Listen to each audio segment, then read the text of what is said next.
Segunda de Juan 1:7. Amén. Dice así la palabra: porque muchos engañadores han salido por el mundo, que no confiesan que Jesucristo ha venido en carne. Quien hace esto es el engañador y el anticristo. Bueno, vamos a desarrollar este versículo. Lo hemos tocado en varias oportunidades. ¿Quién es el anticristo? Porque hoy claramente se predica que viene el anticristo, se predica mucho del Apocalipsis, y no tienen en claro el contexto de aquel tiempo, ¿no? Que acá mismo lo dice: muchos engañadores han salido por el mundo. Y vemos que lo está afirmando para ese tiempo, como dice, muchos engañadores. Y estos opositores, como dice acá la palabra, son los mismos fariseos que son engañadores. Dice que no confiesan que Jesucristo ha venido en carne. Entonces, en sí no están confirmando, lo están negando, son los opositores, son los que se levantan justamente contra la afirmación de que Jesús es el Cristo o el Verbo hecho carne. Y dice, quien hace esto es el engañador, o sea, es un mentiroso, el que engaña, dice, y el anticristo. ¿Por qué? Porque se levanta ese espíritu contra el mismo ungido de Dios, como vemos acá que la palabra Cristo quiere decir Mesías. Y en ese sentido, o ungido también, en ese sentido vemos que era el ungido de Dios, el Mesías, lo prometido en ese tiempo, para venir a ser libre el alma del ser humano, ¿no? Entonces hacía un sacrificio, pero vemos que acá no da la confirmación en sí, pero como dice así la palabra, quien hace esto es el engañador y el anticristo. Y esto me lleva a 1 Juan 2:18. 1 Juan 2:18 dice así la palabra: hijitos, ya es el último tiempo, y según vosotros oíste que el anticristo viene, dice, viene. Así ahora han surgido muchos anticristos. Dice, según vosotros oíste, ellos ya escucharon de este anticristo. Y dice, viene, o sea, ya venían escuchando que se iba a manifestar. Así ahora han surgido muchos anticristos. Vemos que la palabra dice como una confirmación, ahora han surgido. Y en ese tiempo surgieron los anticristos, como dice acá la palabra. Por esto conocemos que es el último tiempo. Ese era el postrer tiempo o el último tiempo. Y dice así la palabra: salieron de nosotros, pero no eran de nosotros. ¿De dónde salió? ¿De dónde salieron estos anticristos? Del mismo pueblo judío. Entonces está hablando por los fariseos, por los saduceos, que ellos salían a ser un prosélito. Y tenemos que tener en claro que ningún anticristo van a salir de otra nación, que no sean de los judíos propios, de los judíos mismos. Como dice, salieron de nosotros, pero no eran de nosotros. Muchas veces se especula en este tiempo que el anticristo va a salir del Islam, que el anticristo va a salir de Rusia, como en ese tiempo en la Unión Soviética, vamos a decir, y después decían de Estados Unidos, de Roma, como se calcula, pero acá dice, salieron de nosotros, pero no eran de nosotros, afirmando que el anticristo salió, dice. Entonces los engañadores, los impostores, dice, salieron de nosotros, lo está afirmando en ese tiempo, pero no eran de nosotros, en el sentido que no eran creyentes, no eran conversos. Y como dice acá la palabra, porque si hubieran sido de nosotros, hubieran permanecido con nosotros, pero salieron para que se manifieste que no todos son de nosotros. Entonces, por más que los judíos sean pueblo escogido en ese tiempo, pueblo de Dios, ellos venían esperando esta parte o este pueblo. Claramente los fariseos, los saduceos, al negar que Jesús era el Cristo, claramente no permanecieron. Y como dice así la palabra, en el 2:20, pero vosotros tenéis la unción del Santo y conocéis todas las cosas, o sea, habla de ese discernimiento, la unción del Santo, o sea, ¿qué te está diciendo la unción? La misma presencia de Dios. Entonces vas a conocer por qué. Vos mismo sentís la presencia del Señor y estás afirmando que el Hijo de Dios ha venido en carne y que sentís ese pedacito de Dios, eso le está diciendo Juan a los judíos, entonces tenés la unción del Santo, entonces vas a discernir claramente quiénes son y quiénes no son. Vemos por qué, porque los otros eran opositores. Y cuando Juan está hablando del amor, los otros son opositores y perseguidores de la iglesia. Entonces no puede ser esto de Dios. ¿Por qué? No puede tener nuevo nacimiento. ¿Por qué? Porque el amor nace de Dios, dice la palabra. Todo lo que es nacido de Dios es amor. Y el que ama es de Dios, como dice la palabra. Y dice así la palabra, 2:20, 2:21. No os he escrito como si ignoraseis la verdad, como si ignoraseis la verdad, la escritura, la palabra. Y la verdad es el verbo hecho carne. Vemos acá que tenían la presencia de Dios. Ellos habían aceptado que Jesús era el Cristo. Y esto es lo que venían predicando. Sino porque la conocéis, vemos, y porque ninguna mentira procede de la verdad. Vemos acá la palabra. Ninguna mentira procede de la verdad. En cambio, los otros eran engañadores, dice. El espíritu de anticristo. Y vemos como dice acá la palabra. ¿Quién es el mentiroso? Sino el que niega que Jesús es el Cristo. Entonces, estos ya estaban predicando pasado a ser mentira, una falacia.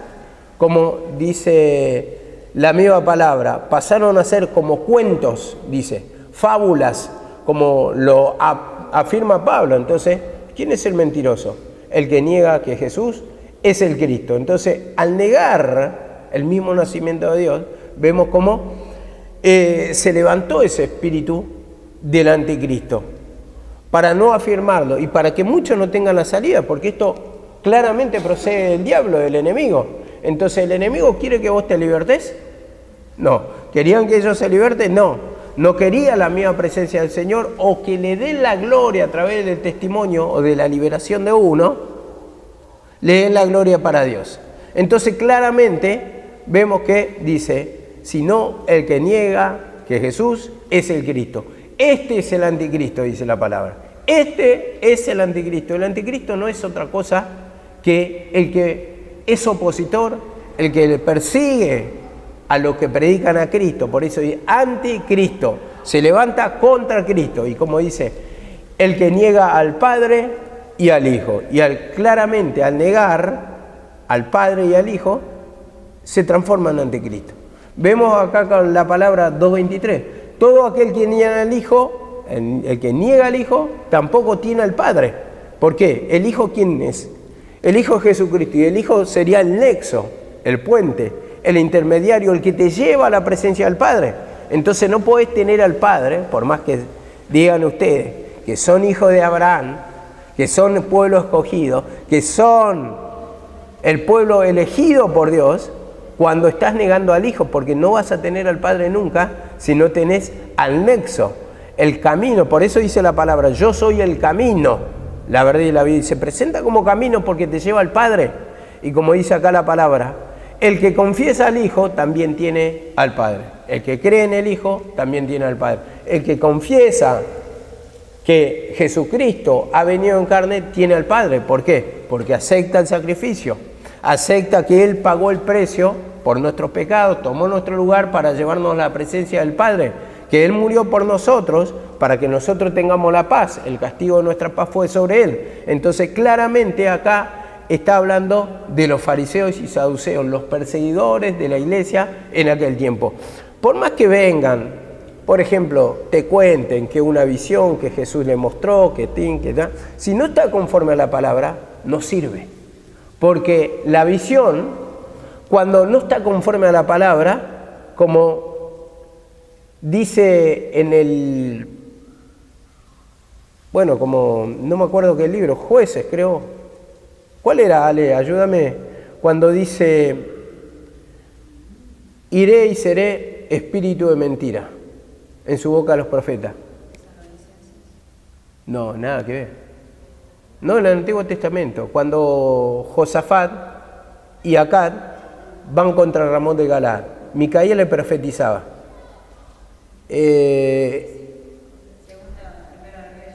Primera de Reyes, 19. Bueno, Primera de Reyes 19, vamos a dejarlo ahí. Bueno, la cuestión, después ustedes lo ubican bien, está hablando de los profetas en ese tiempo de Baal. Pero si nosotros, escuchen, nosotros nos podemos meditar la palabra, toda visión va a ser engañosa si no está conforme a la palabra. En este sentido tenemos que saber que la visión tiene que estar apoyada por la palabra. Entonces, toda visión fuera del contexto de la palabra, claramente es una visión engañosa. Puede demostrar, yo digo que sí, pero ¿qué pasa? Uno le tiene que dar la interpretación. O si no, si nosotros le damos la interpretación conforme a nuestro entendimiento, puede haber una visión engañosa. La palabra te la da el Señor, pero también tiene que haber limpieza por el otro lado, para que no nos engañe también con la palabra, porque muchas veces tenemos autoconcepto de nosotros mismos y creemos que estamos en la verdad, ¿no? Creemos que está bien, pero si nuestros hechos, nuestra conducta están conforme a la palabra, creo que ahí es que va a venir discernimiento. A ver, meditando un poco, para que el uso de la palabra que dice, tengan los sentidos ejercitados en el discernimiento del bien y del mal. Entonces, usamos la palabra y vamos a poder tener ese discernimiento, pero nuestra vida, ¿voy a usar bien la palabra o voy a trazar bien la palabra? Como le dice Pablo a Timoteo, que use bien la palabra, que traza bien la palabra como obrero de Dios, que no tiene que avergonzarse. Entonces, vamos a usar bien la palabra cuando nosotros también estamos en santidad, en limpieza. Y por eso es esencial, hermano, la limpieza, para poder tratar bien. Entonces ahí después una visión, tal vez apoyada en la palabra, va a ser correcta. Pero si nos apoyamos solamente en visiones, puede haber una visión engañosa porque no hay palabra y te puede torcer tranquilamente Satanás. Entonces ahí es cuando mi mamá al menos hacía mucho hincapié. Primeramente, la mayor profecía es la palabra. La mayor visión es la palabra. Y después lo otro está como aderezos, como apoyo, como para apuntalar. No nos podemos fiar de una visión o de una revelación cuando no está conforme a la palabra o cuando no hay tampoco limpieza en mi vida, ¿no? Entonces, en ese sentido, uno tiene que aprender la palabra para que después lo otro que te da como complemento, simplemente, pueda trazarlo bien. Porque si no, de ahí es que nacen las confusiones y muchas veces, como tenemos eso de querer apoyarnos más en la visión la tomamos por verdad, pero la palabra muchas veces, vamos a decirlo así, muchas veces aburre, muchas veces no la entendemos y nos impacta más la visión, como en los tiempos que estaba mi mamá, que lo que es la palabra en sí. Para la palabra bostezás, para la palabra mirás para otro lado, para la palabra te agarra sueño, te agarra pereza, te agarra desinterés. Pero cuando viene la revelación, mirá lo que dijo, la revelación, y eso sí lo tenés por verdad. Pero mirá cómo ponemos en segundo lugar la palabra cuando la palabra es lo más importante que debe haber en un creyente. Porque en base a la palabra se basa todo, porque está la fe en la palabra. ¿Para qué? Para que nosotros podamos ver nuestros pecados y podamos libertarnos a través de la oración. Pero la palabra en sí ya tiene todos esos condimentos para poder discernir, para poder entender el camino de Dios, para poder arrepentirnos. Porque ¿de qué te vas a arrepentir si vos no sabes la palabra? Si vos no sabes la palabra, no sabes tu pecado. ¿Y qué arrepentimiento puede ser? Puede haber una noción tal vez, pero no tenés una profundidad, no tenés una convicción. Porque vos dijiste, y sí, porque está mal. ¿Y por qué está mal? Y qué sé yo, no sé. Y lo hice en la palabra, decir, ¿y pero en qué parte? Y no sé, y empezás a dudar, un mar de dudas, porque tiene que estar la palabra en sí. Y vemos que muchas veces Satanás nos juega así. Y bueno, en este sentido, como dice acá la palabra, vamos al 2:24 de lo que estamos leyendo, de 1 Juan 2:18 que habíamos arrancado. 2:24 dice, lo que habéis oído desde el principio permanezca en vosotros. ¿Qué quiere decir acá? Lo que habéis oído del principio. ¿De qué se predicaba? Profecía, sobre el advenimiento del Mesías, del Libertador. Y todo en simbolismo, o tanto sea en palabra, o tanto sea en revelación, siempre está hablando del mismo Jesucristo. ¿O qué creen que Abraham cuando iba a matar a su hijo, qué creen que era eso? Era una visión de la crucifixión de Cristo, del sacrificio de Cristo, que iba a matar a su hijo.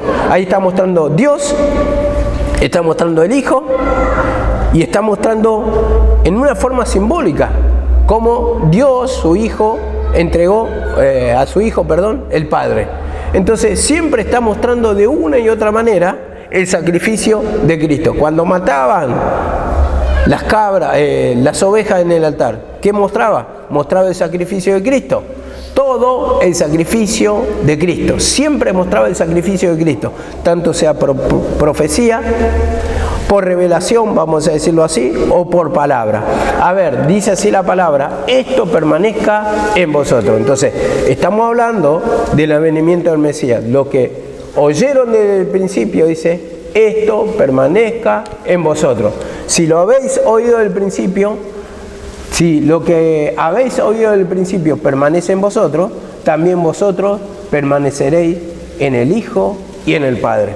Algunos interpretan lo que escuchamos del principio, pero de la boca de Jesucristo. Esta palabra es la confirmación, dicen. Para mí, desde el principio, está hablando ya del Génesis, porque esto es lo que venían los profetas que profetizaron, dice, e indagaron el tiempo de cuál debía ser la manifestación del Hijo de Dios, dice la palabra. Entonces, ya claramente venían investigando, venían estudiando la palabra, cuándo iba a ser la manifestación del tiempo del Hijo de Dios. Entonces, esto es lo que se oía desde el principio, siempre. Y como dice así la palabra, 2:25. Y esta es la promesa que Él nos hizo. Que Él nos hizo la vida eterna. Y dice: os he escrito esto sobre los que os engañan. Esta es la promesa que Él nos hizo. ¿Y la promesa qué era? La vida eterna. ¿La vida eterna dónde está? Como dice la palabra, en su Hijo. El puente. Vemos por qué. Porque habla del sacrificio. Él entregó su vida para que nosotros tengamos paz. Como dice en otra palabra también, en otro versículo, Él se hizo pobre para enriquecernos.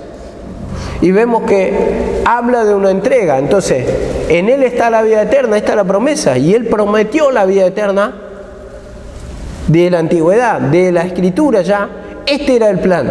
Antiguamente este era el plan, la vida eterna. Y como dice acá la palabra, os he escrito esto sobre los que os engañan.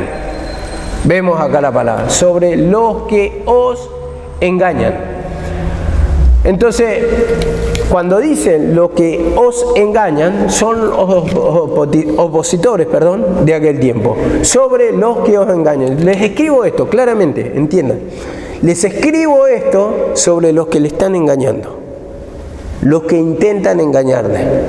Juan estaba hablando a un grupo de judíos que está en Asia Menor. Le estoy escribiendo eso sobre los que les intentan engañar, sobre los engañadores que han salido por el mundo.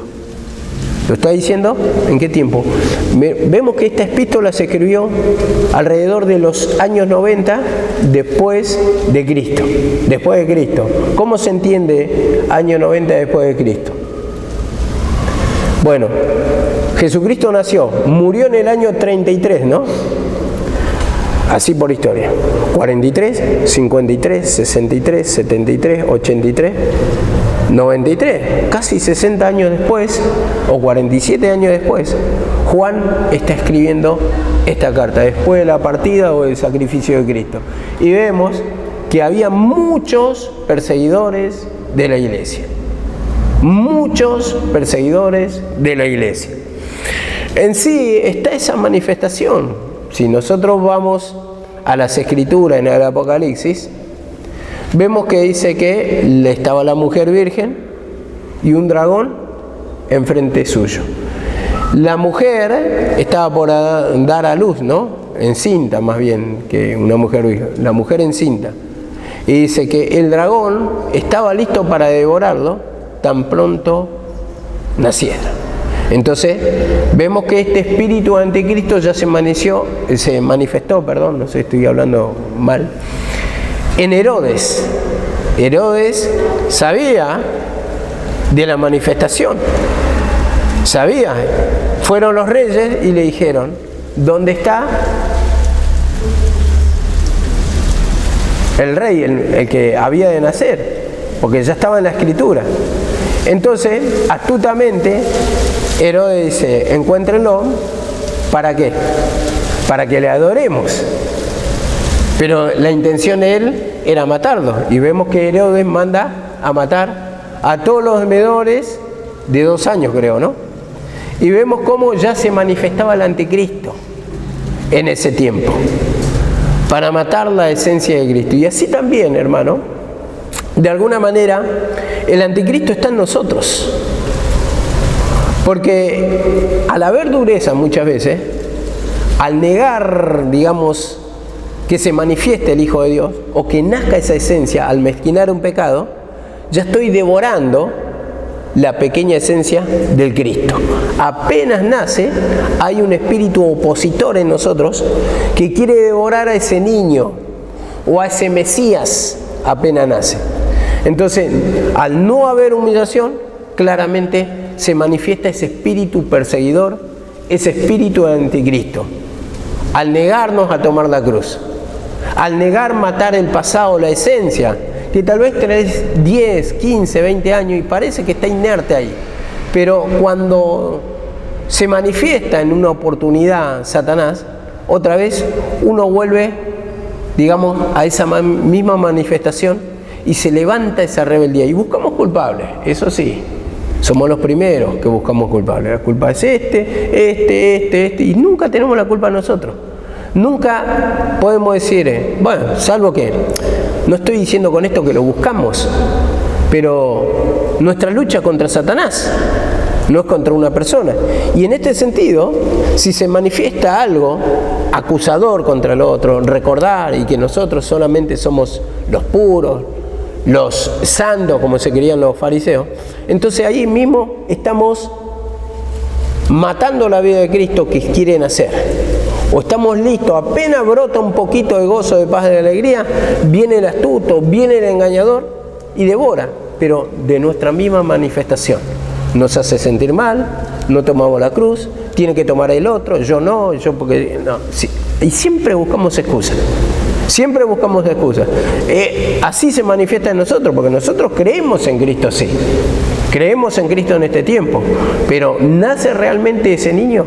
¿O es devorado apenas termina la palabra, apenas razonás, apenas viene la lucha de la prueba, uno ya está negando? Uno ya no quiere tomar la cruz. Entonces, se va a los pecados del pasado, se va a mirar los pecados de las otras personas, los desvíos en sí. Cuando nosotros, como dice la palabra en 1 Timoteo, ¿qué le dice Pablo a Timoteo? Ten cuidado de ti mismo. ¿Qué le está diciendo? Cuídate de ti, eso está diciendo. Cuida tu vida espiritual, cuida tu comunión y cuida la doctrina, le dice. Pero cuida tu vida. Nosotros tenemos que cuidar nuestra vida y tenemos que fijarla en la nuestra. Tenemos que contemplar la nuestra, como dice, saca primeramente la paja de tu ojo para... No, la viga de tu ojo para sacar la paja del ojo ajeno. Entonces, en ese sentido, después nos trae turbación, nos trae miedo, nos trae enojo, nos trae un montón de cosas, Satanás, que se manifiesta, hermano, en espíritu anticristo, para que no nazca esa nueva esencia, para que no podamos ser libres en sí, para sentirte mal, para sentirte oprimido, para llevar las cargas y no entregarlas. Entonces ahí es cuando la vida se hace difícil, se hace pesada. ¿Por qué? Porque no le entrego las cargas a Cristo, porque no estoy creyendo en sí en la palabra. Y me quedo con eso. Y me niego a entregarlo. Y como dice acá la palabra de Juan 4.1. Primera de Juan 4.1. Primera de Juan 4.1 dice así la palabra. Amados, no creáis a todo espíritu, sino probad los espíritus si son de Dios. Porque muchos falsos profetas han salido por el mundo. Los espíritus. ¿Y cómo se prueban los espíritus? Se los prueba por la palabra. Vemos, estos negaban en sí, ¿a quién? A Jesucristo como Mesías. Pero por la palabra lo podías comprobar, ¿Qué hacían los judíos nobles? Que está escrito en Hechos 17, creo. Dice, estos eran más nobles que los judíos de Israel. Estos eran más nobles, decía. Y dice, examinaban por las Escrituras a ver si estas cosas eran ciertas cuando le afirmaban del Cristo. Entonces vemos que así se prueban, hermano, si realmente por las Escrituras son verdad. Y en este sentido probamos por las Escrituras. Dice, probad todo espíritu si son de Dios. Ellos tenían que comprobar por las Escrituras. El que negaba al Cristo era anticristo, claramente le está diciendo. Pero si afirmaban que Cristo era el Salvador, entonces está conforme a la Escritura. Entonces dice, porque muchos profetas, falsos profetas han salido por el mundo. Vemos, estos iban y confirmaban que la ley, pero negaban al Cristo. Vemos que eran opositores, perseguidores. Y dice, en esto conoced el Espíritu de Dios. Todo el que confiesa, por eso dice, probad los espíritus, y en esto conozcan el Espíritu de Dios, o prueben si hay Espíritu de Dios. El que confiesa que Jesucristo ha venido en carne, es de Dios. Entonces ahí están probando los espíritus. Y todo espíritu que no confiesa que Jesucristo ha venido en carne, no es de Dios. Este es el espíritu del anticristo, no hay otra cosa. El anticristo, como dice, el que niega que Jesucristo ha venido en carne. No hay otra manifestación, o sea, es contra la manifestación del Hijo de Dios. Cuando decimos anticristo, no se crean que es otra cultura, no se cree que se le va a levantar porque sí, estos negaban porque conocían. A ver, ¿qué tiene que ver, por ejemplo, del Islam? Si el Islam creo que lo tiene como un ángel a Jesucristo, y que se levante y dice, no, este no es el Cristo, no tiene nada que ver una cultura con otra, tal vez un poquito, sí, se relacionan porque son hijos de Abraham, pero que se levanta, por ejemplo, Rusia tiene la iglesia ortodoxa rusa, a ver, que se levante, vamos a calcular, de China, ¿qué tiene que ver los chinos o los japoneses con el anticristo en sí? Si estamos diciendo que se oposiciona a Cristo, anticristo. Entonces dice acá la palabra, voy a terminar la lectura acá, dice, este es el espíritu del anticristo. Entonces no podían confesar. ¿Y qué van a confesar si no conocen? O vamos a decir, ¿qué va a confesar, por ejemplo, un hindú, por decir, un hindú que nunca ha llegado al conocimiento del Evangelio? ¿Cómo va a confesar? Pero ¿se levanta el espíritu de anticristo, digamos, conscientemente en él? No. ¿Y hace la guerra contra Israel? No, porque tiene que conocer la Escritura. Pero dice, por eso dice, el que niega, dice, que Jesucristo ha venido en carne, no es de Dios y este es el anticristo. Y ellos eran los negadores en ese sentido, los opositores en ese sentido. Y como dice acá la palabra, y que dice, la cual habéis oído que viene y ahora ya está en el mundo. Ahora ya está ¿en dónde? En el mundo. Está operando en el mundo. Está operando en ese momento, en aquel tiempo. Ahora ya está. Lo está firmando, ahora ya está. ¿Y por qué tenemos que esperar 2000 años después que se opere? ¿Acaso es un espíritu solamente? Dice, el que niega. ¿Y está hablando de qué? De personas. Personas. Los espíritus, cuando dice acá, probad los espíritus que son de Dios, porque muchos falsos profetas han salido por el mundo. Entonces, los espíritus son los que te van a venir a hablar, o sea, la vida de esa persona. Falsos profetas le llama a los fariseos y saduceos. Dice, y ahora ya está en el mundo, está operando en el mundo. Dice, ustedes oyeron que iba a venir, dice, y que ahora ya está operando en el mundo, ya está en el mundo. Y está hablando en ese tiempo. ¿Qué sentido tendría que Juan hablara 2000 años después del que se iba a manifestar el anticristo? No había un sentido en sí. Entonces, vemos acá la palabra, como dice, ahora ya está en el mundo. Eso para que lo tengan en claro. Porque van a escuchar prédica, después lo van a hacer dudar, escuchan profecía, escuchan acerca de la manifestación del anticristo, que está acá, allá, y le encanta eso a la gente, ese show de escuchar algo que están afirmando que es una mentira, que es una falacia, que están calculando por qué esto o por lo otro.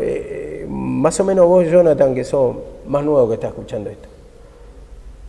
Mi mamá decía que lo escuchaba del año 60, de la venida del anticristo, o de la venida de Cristo. Yo lo escucho del año 90, se escuchan videos, se escuchan que una nave que escuchó, que viajó a la constelación y todo eso, que eran los rusos, después que eran lo del Islam, después que era la Iglesia Católica, y siempre se va corriendo de eje la discusión para mantener entretenido a la gente. Nunca se está dando eso en sí. ¿Y sabés lo que se escuchaba también por el año 90 y pico, finales de los 90? Se escuchaba que en Europa había una gran computadora, dice que tenía el poder de hablar, y se le llamaba la bestia. Eso es lo que calculaban. Yo no sé cómo se conseguían esa información, o iban calculando lo que estaban conociendo y le llevaba un paralelismo a eso. Y después de años yo me di cuenta que la central de Google está en Europa. Y están las grandes computadoras, ¿sí?, que hablaban. La computadora hoy te habla, vamos a decirlo así. Y que, bueno, que eso va a gobernar el mundo. En sí hoy estamos gobernados por Internet, vamos a decirlo así, ¿no? Y, bueno, eso era lo que era la gran computadora, la computadora de madre, la que manejaba todo. En sí, y como una cosa se tergiversó toda. Cómo le fueron dando un sentido, siempre eso de calcular, pero no afirmar por la palabra. Entonces, ¿qué pasa? Después quedamos como mentirosos. Después quedamos como ridículos cuando uno predica acerca de esto. No entendiendo que esto está hablando en un lenguaje espiritual, y en Juan 1:14 dice así la palabra. Juan 1:14. Vemos que es necesario saber eso porque después cuando no tenemos, como decía mi mamá, en claro esto, después podemos comer o alimentarnos de cualquier mentira, vamos a decir espiritualmente. Entonces, vos vas escuchando, no tenés certeza, no se tocan estos versículos y bueno, y el anticristo, y puede ser, y te pones a negar. Después, hasta como es en el tiempo hoy de la informática, ¿no? Hasta colgaron un video, mirá, esto se vio en el cielo, ya viene el Cristo. Y todos sabemos, a ver, yo que sé edición de computación, se puso una nube en forma de caballo y que venía cabalgando así Jesucristo arriba. Y eso lo podía hacer con una edición. Y esto se vio en el cielo. Y es una mentira.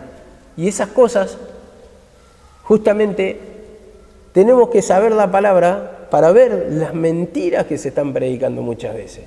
Entonces, al saber la palabra, sabemos que lo saca de contexto y que eso jamás se va a cumplir, porque en ese tiempo se cumplió este espíritu del anticristo. Ahora en Juan 1:14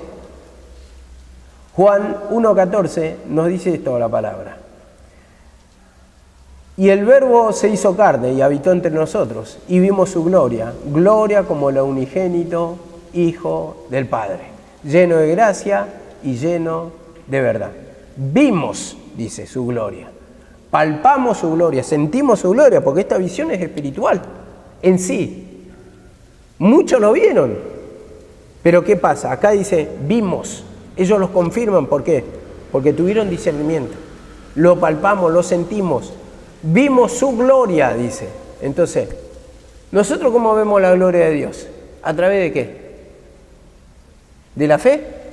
¿Cree y verás la gloria de Dios? Vemos cómo encaja en la palabra. Vas a ver el poder de Dios, vas a ver la manifestación de Dios cuando hay fe. O si no, es imposible, hermano. Y como dice acá la palabra, el Verbo hecho carne, y vimos su gloria. La gloria como si fuera, a ver, como dice otra versión, la gloria del único Hijo del Padre. Lleno, como dice otra versión, de abundante amor, dice por la gracia, y de verdad. y de verdad. Lleno de abundante amor y de verdad. Entonces lo palparon, lo sintieron, y esto es lo que confirma Juan. Él está afirmando que el Verbo se hizo carne, la palabra se hizo vida, se manifestó el Hijo de Dios, de la cual se venía profetizando. Vemos en 1 Timoteo 3:16. Si esto uno no lo sabe, cualquiera le puede venir a engañar, como siempre lo decía mi mamá. Y en cuanto a doctrina, esto son pocos los que desmienten porque no tienen la capacidad, porque tampoco muchas veces dan ganas de investigar. Nosotros nos queremos sentir bien, nosotros nos queremos sentir libres, pero estas palabras son las que no podemos mentir. Nos quedamos con el me siento bien, siento el poder de Dios, pero no puedo negar, por ejemplo, cuando se está predicando una mentira como esta del espíritu del anticristo, y como dice así la palabra en 1 Timoteo 3:16. Indiscutiblemente grande es el misterio de la piedad, el misterio de Jesucristo, el misterio del Verbo hecho carne. Vamos a llevarlo por ese lado. Él fue manifestado en carne. Vemos. Y esta es la parte que me quedo, ¿no? Manifestado en carne. Grande este misterio. ¿Y para quién es grande el misterio? Para los incrédulos. ¿Misterio qué quiere decir? A ver, ¿qué quiere decir misterio? Ya que estás, Iván. Aprendamos a hablar castellano. No, misterio, ¿sabes lo que quiere decir? Naturalmente.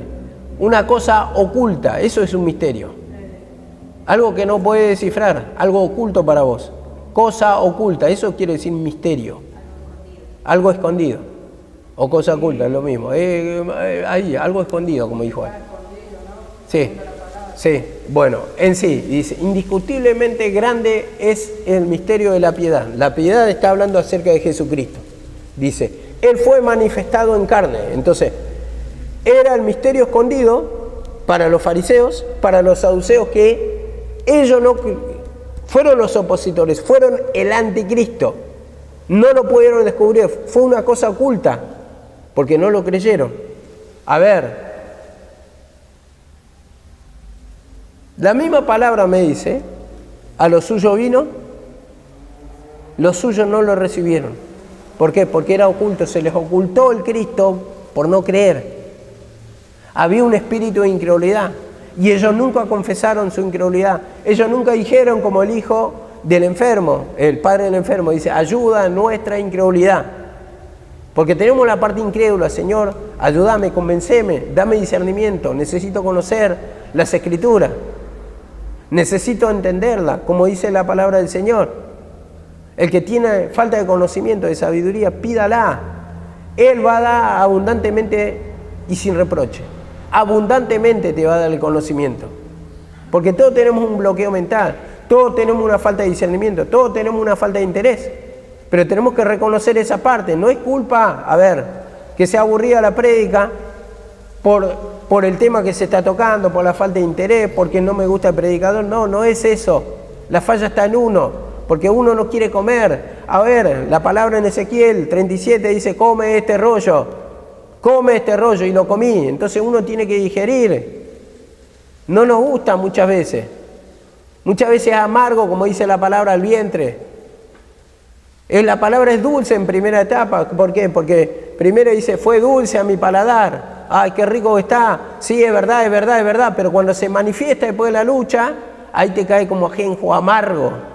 En sí, siempre tenemos esa parte de incredulidad, ese espíritu anticristo. Entonces, ¿por qué no nos sentimos bien?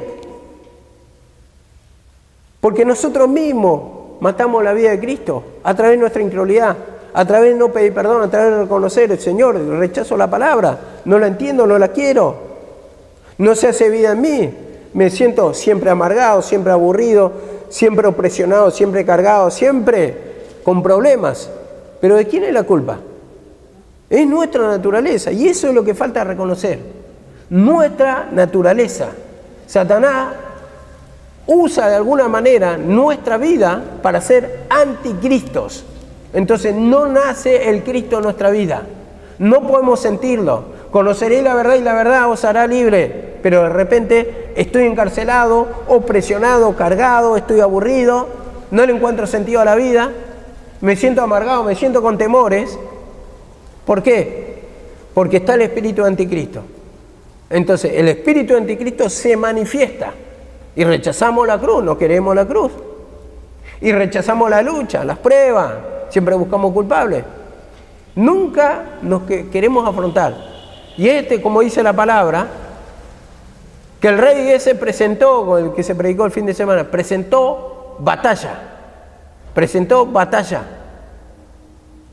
Pelea la buena batalla, decía la palabra el jueves pasado. No tenemos que huir, sino que tenemos que presentar la batalla. Los valientes de David, ¿qué presentaron? Batalla. Los 3 valientes, y después habla de los 30, y después no sé cuánta cantidad. Los valientes de David. Entonces, tenemos que presentar batalla. Cuando se presenta el anticristo en nosotros, que nos quiere evitar la libertad, que nos quiere evitar la manifestación del Hijo de Dios, Señor, perdóname. Es verdad que te amarga. Es verdad que está el aguijón. ¿Cuántas veces, como dice Pablo? Le pedí 3 veces para que me saque el aguijón. Le pido tantas veces para que no se manifieste más este espíritu, y este espíritu, y este espíritu, y este espíritu, pero sigue manifestándose y tenés que pelear. Tenés que batallar. Pelea la buena batalla. Porque Satanás te quiere robar la fe. Pelea la buena batalla de la fe. Te quiere arrebatar la fe. ¿Por qué se peleaba antes? Por territorio, ¿no? Vamos a poner un nombre. Este territorio se llama fe. Satanás te lo quiere arrebatar. Te lo quiere sacar y vos tenés que pelear por ese territorio. Lo dice claro la palabra, pero bueno, sí lo entendemos. Entendemos que es así, hay que tomar la cruz, hay que pedir perdón. Pero después, el culpable es esto, o la circunstancia esto. Esa es nuestra lucha, nuestra prueba. Y tenemos que presentar batalla.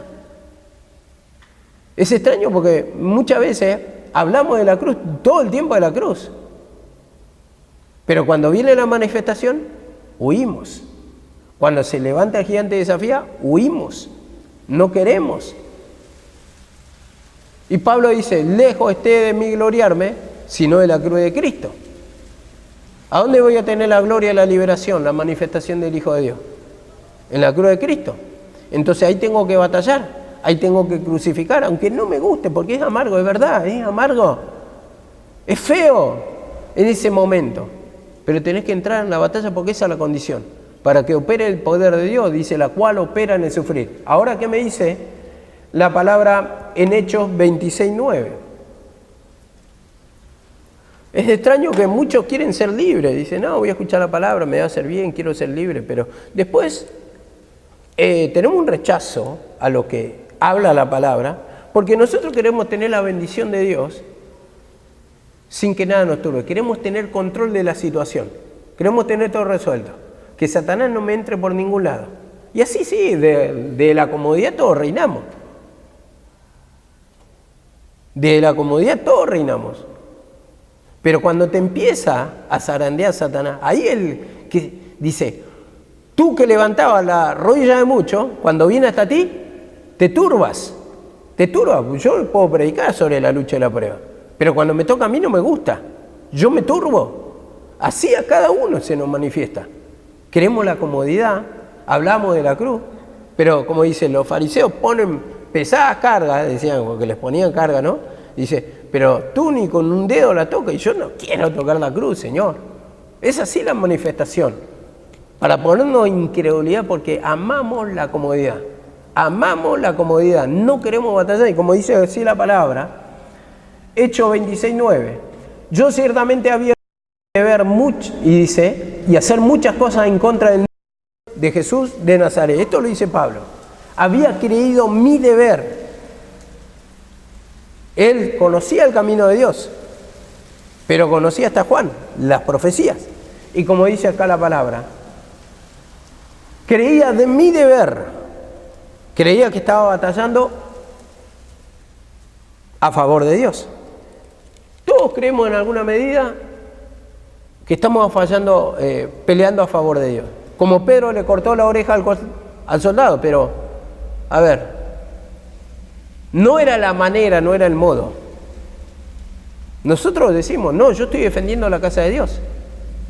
Cuando había peleas acá con la gente de afuera, no, estamos defendiendo la iglesia de Dios, sí, nos agarramos a piña. ¿Qué clase de defensa es eso? La justicia propia, discutís, peleás, avergonzás en nombre del Señor. Entonces eso no es defender la casa de Dios. No, yo estoy defendiendo las cosas sagradas, sí, a trompada piña, ¿sí? No es así. Y bueno, había creído su deber y así muchas veces estamos engañados. No, porque somos celosos, porque cuidamos la casa de Dios, pero no es la forma, porque las armas de nuestra pelea no son carnales, dice la palabra, ¿no? No son según la carne, no son según Satanás, no son con peleas. El que a espada mata, a espada muere, dice la palabra. Dice, lo cual también hice en Jerusalén, yo encerré en cárceles a muchos de los santos. Dice, habiendo recibido poder los principales sacerdotes, y cuando los mataron, yo di mi voto, yo di mi consentimiento, dice. Yo encerré a muchos, dice, de los santos en la cárcel. Hay que ver cómo, si se manifestó en Pablo siendo engañado, muchas veces, creyendo el deber, vemos, defendiendo el camino de Dios, defendiendo la casa de Dios, habían matado muchos de los santos. Hay que ver cómo somos tropiezos a veces. Que con nuestra palabra, con nuestra acusación, con nuestra manera, con nuestra violencia, con nuestras discusiones, matamos a muchos santos. Perseguimos. ¿Por qué? Porque nuestro mal testimonio, nuestra discusión, nuestro pleito y todo lo que quiera ponerle uno, acá, cómo se le manifiesta en uno, estamos en el mismo, digamos, en el mismo sentido. Y dice, y muchas veces castigándolos en todas las sinagogas los forcé a blasfemar. Vemos, la sinagoga era donde se predicaba la palabra, pero también servía como un lugar de castigo. Un lugar de castigo. Mirá cómo puede ser, esto me da a entender cómo puede ser la casa de Dios. Puede ser donde escuchemos la palabra o donde torturemos también a los santos. Castigándolos en la sinagoga, los blasfemar. Y enfurecido sobremanera contra ellos, los perseguí hasta las ciudades extranjeras. Este es el espíritu opositor. El espíritu del anticristo se manifestó en Pablo. Y él creía que era el deber.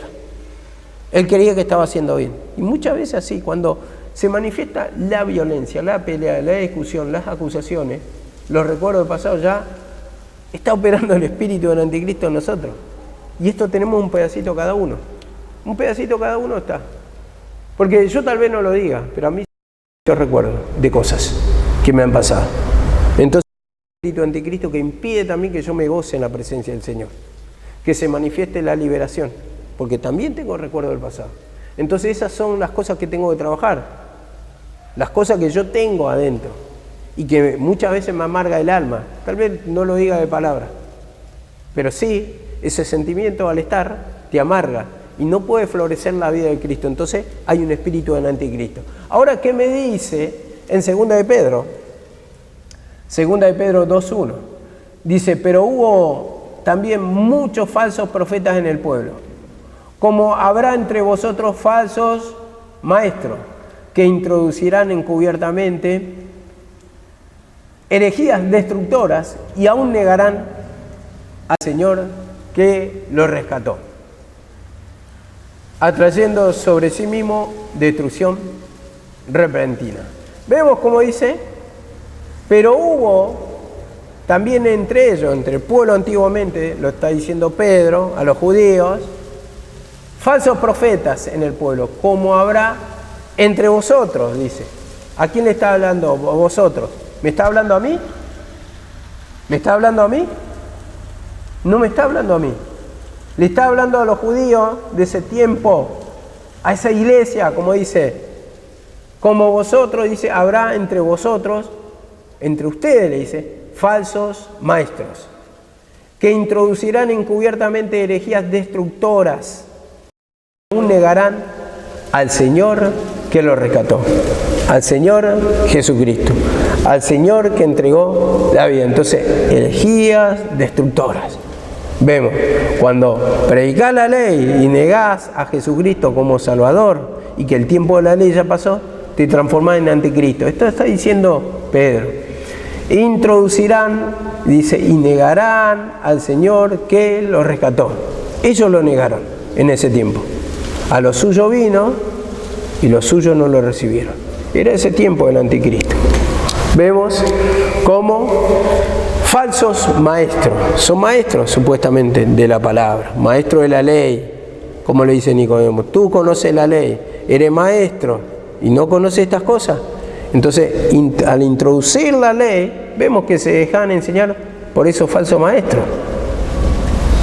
Ahora, el anticristo, ¿cómo se entiende en este tiempo? En este tiempo dice, no, porque son ateos, porque van a venir. No, acá está hablando claramente de una doctrina, de una enseñanza. Y eran opositores a Cristo. Y ellos introducían la ley, pero negaban la manifestación del Hijo de Dios, el Verbo hecho carne, al Señor que lo rescató. Justamente ni se meten con Dios. ¿Con quién se meten?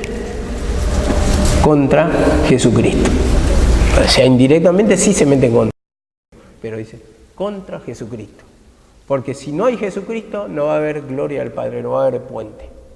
Entonces, de esto se trata. Bueno, seguimos otro día. Amén.